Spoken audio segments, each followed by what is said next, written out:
You've likely heard of the opioid epidemic as a talking point in every political election, in the news headlines, and even in the HBO series Hightown. But what really is an opioid, and how has it continued to rage as an epidemic for nearly 20 years? I'm Dr. Adam Goodcoff, and welcome to Your Health Explained.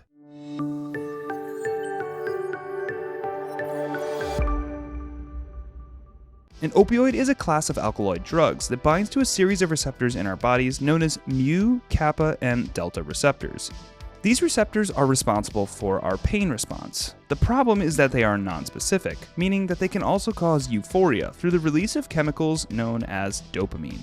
Now, before we continue any further, it's important to distinguish between an opiate and an opioid.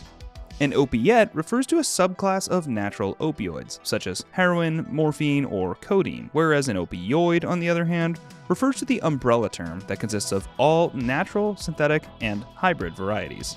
So what makes these opioids so dangerous? The short answer, beyond their extremely high addictive potential, is the severity of consequences associated with their abuse.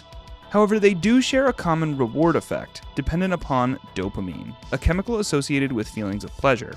Rewarding behaviors are inherently reinforced through these biochemical drivers at a cellular level. After repeated use, opioids actually alter the brain's chemistry, resulting in something called tolerance. This means that more drug is required to produce the same effect, or the same high. This is different from dependence, which describes the end result of prolonged regular use, causing addiction and compulsive drug-seeking behavior. This has been formalized as a medically recognized disease known as opiate use disorder. I know what you're thinking. Alcohol and nicotine lead to addiction, so why is opioid addiction so challenging to treat? Well, for one, relative to other addictions, the severity of withdrawal symptoms is much more intense, encompassing both physical and psychological consequences that can last anywhere from hours to a few days. Of the physical symptoms, these patients experience muscle cramping, diarrhea, sweating, shaking, and even nausea and vomiting. Add on to that the psychological burden of cravings, anxiety, irritation, agitation, insomnia, and even suicidal ideation. If that's not dangerous enough, it brings us to the risk of overdose. The use of opiates can induce cessation of respirations. Essentially, you stop breathing, leading to unconsciousness and often death. Because this requires immediate medical intervention with a reversal agent, which we will talk about in another video, the result is notoriously high morbidity among patients suffering from opiate use disorder.